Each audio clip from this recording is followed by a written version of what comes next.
adventure. You will be tested.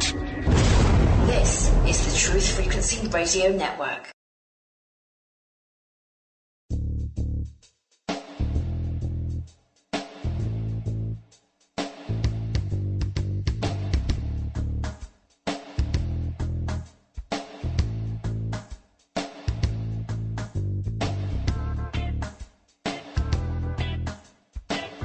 Welcome back to the White Buffalo Hour. This is your host, John Phillips.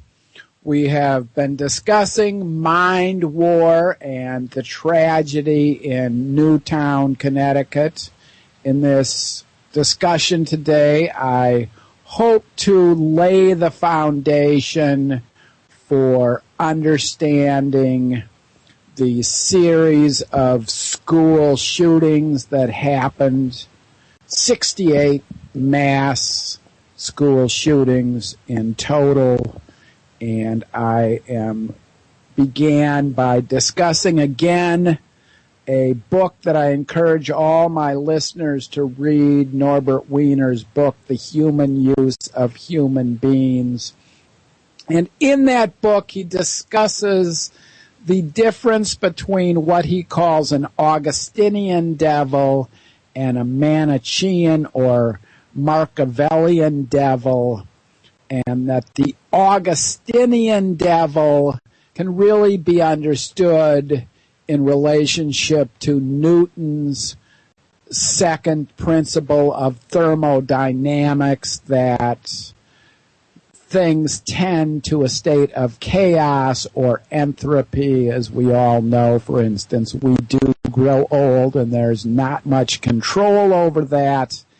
And a Manichaean or Machiavellian devil who, in essence, keeps its policies secret by a continuous policy of disinformation and misleading people. And certainly one of the things that's interesting that Wiener emphasized, and again, this was 1951, so it's quite significant that Wiener would have these amazing insights more than 60 years ago.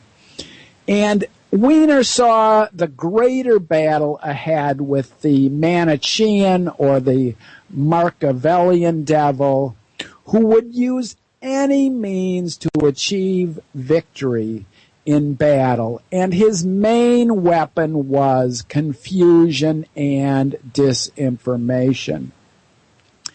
As to the nature of the universe, Wiener cites Einstein's aphorism, "The Lord is subtle, but he isn't simply mean." The scientist who looks for a positive force determined to confuse us in the universe, which he is investigating, is wasting his time. Nature offers resistance to decoding, but it does not show ingenuity in its finding new and undecipherable methods for jamming our communications with the outer world. Wiener's view of two distinct types of evil is important because he recognized as early as 1950s that scientists were winning the battle against the Augustinian devil, but they were still unable to confront the real threat to society, the Manichaean devil. Now, in 1980, as Ronald Reagan ushered in the era of greed is good, Major Michael Aquino wrote under the direction of Paul Valley, Army commander of the 7th Psychological Operation Group in San Francisco, a paper called From Psych Op to Mind War, the psychology of victory. Aquino proposes that the concepts of psychological operations that started after the Second World War are long outdated, and it was time for a change, a new way, according to Aquino, to explain how the military could use psychological warfare to achieve their goals. Now, before I read this quote, I just want to remind those who aren't familiar with Fox News that while this paper was managed by Paul Valley in 1980, this is exactly the same Paul Valley who became the cheerleader for the invasion of Afghanistan and for the invasion of Iraq on Fox News. And don't forget that we do have a report that in the planning stages for Afghanistan and Iraq, 4,500 different corporate media propaganda specialists were fed specific information by the Pentagon to convince the public that it was time for another war, a series of wars that ultimately has led to our bankruptcy that no one in D.C. apparently has the stomach to talk about or to face the truth. Aquino states, so let us begin with the simple name change. We shall rid ourselves of the self-conscious, almost embarrassed concept of psychological operations. In its place, we shall create mind war. The term is harsh and fear-inspiring, so it should be. It is a term of attack and victory, not one of the rationalizations and coaxing and conciliation. The enemy may be offended by this. This is quite all right as long as he is defeated by it. A definition is offered. Mind war is the deliberate, aggressive convincing of all participants in the war that they will win that war. And certainly all of those in the United States are witness to this in relationship to the propaganda from Afghanistan and Iraq and Libya and Syria. And of course, we could spend the entire hour just thumbing our way through all of the different ways that this has been used. But certainly in the current time frame, you can see, as I've said, we know that the Tea Party is being funded by right-wing zealots that used to serve in the U.S. military with help from the Israeli government and Mossad. So it is not a big surprise that you see an entire group of grown men needing adult diapers after they drink the tea provided to them by the Koch brothers.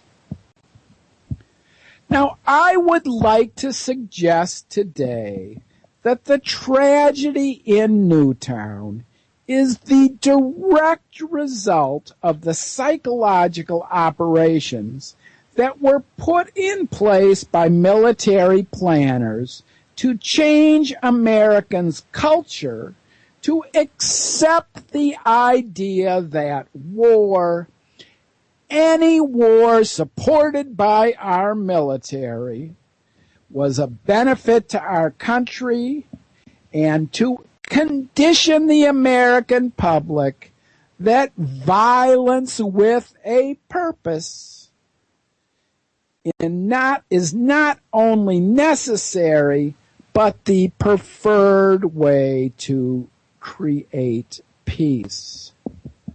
In 1976, during the Church Committee congressional investigations into abuses within the military and the intelligence community, the public discovered that the CIA project, originally called Bluebird, sought to learn how to control both individual behavior and to influence culture as a whole.